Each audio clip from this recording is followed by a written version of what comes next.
In the beginning, there was darkness. And then a lot of stuff happened, and eventually we end up in Europe in the 1300s. It looked like this, but also like this. Okay, new plan. So I'm not going to read to you today from the textbook. I'm just going to tell you what I know because it'll be faster and because there are a lot of words in the textbook. All right, so we're talking about the end of the Middle Ages.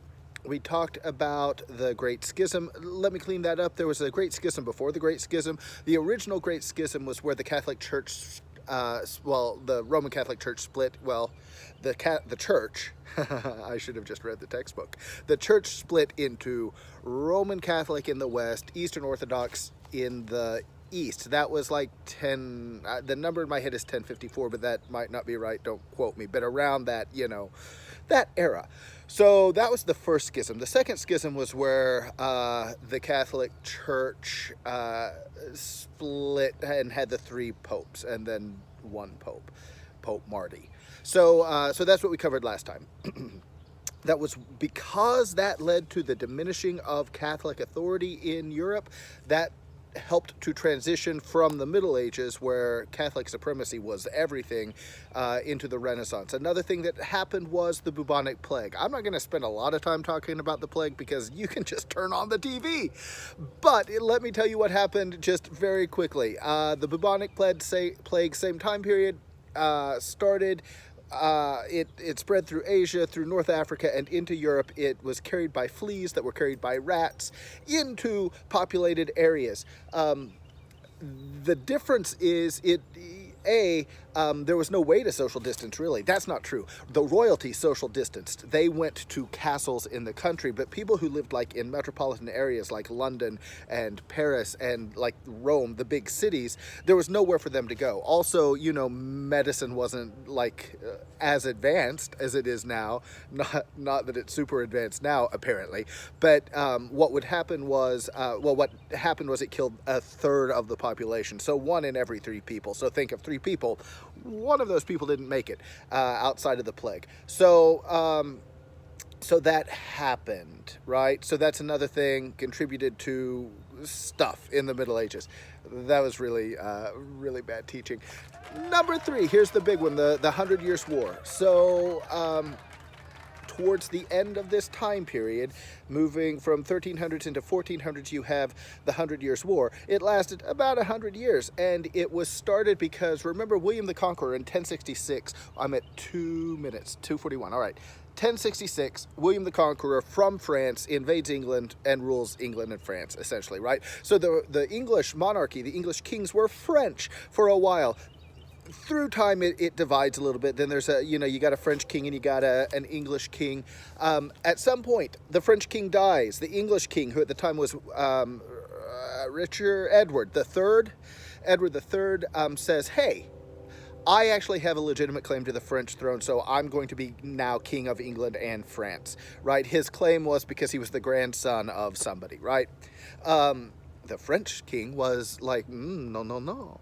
I am the king of France, with a much better French accent. So fighting. It lasted about 100 years. It went back and forth. But then the English, in a very tricky move, invented the longbow. A longbow, I'm in nature. Let me show you. Say this used to be a bow. This is awful. This used to be the bow. Now this is the bow. It's much longer and broken. But the English developed the longbow. They would be 6 feet or 6.5 feet tall, and it allowed the archers to shoot farther distances, and they were much more deadly. Like super deadly, right? It was a new technology that helped the English win the war. They signed a treaty in 40-something, and what happened was they said, okay, Henry V, who is the King of England, will become the King of France when the King of France dies, right? So King of France, you can keep being King of France for a while. Once he dies, it goes to Henry V. That was all groovy, but then 10 years after that treaty was signed, about ish, I'm making that up, I don't know, sometime after that, Joan of Arc came on the scene. Joan of Arc was a 13-year-old girl who started having visions from God, and she claimed to be a prophet of God, and she said, no, English must get out of France. So she rallied the troops. She convinced people to follow her. She won the Battle of Orleans, which was fun for the French because they hadn't been winning a lot, but then she sort of turned the tide. They won this battle, right?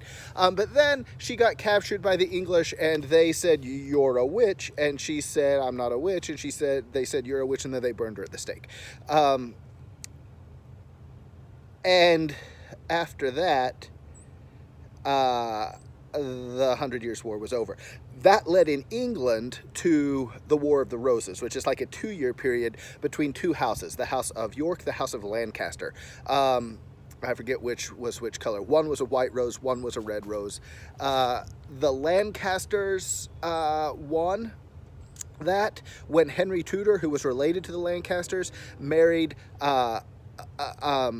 a lady who was from the House of York. This is very Romeo and Juliet, right? This is like Montagues and Capulets, if you, had freshman English, or if you ever read that. When do you read that? I don't know. Do you? Why would you? It's depressing.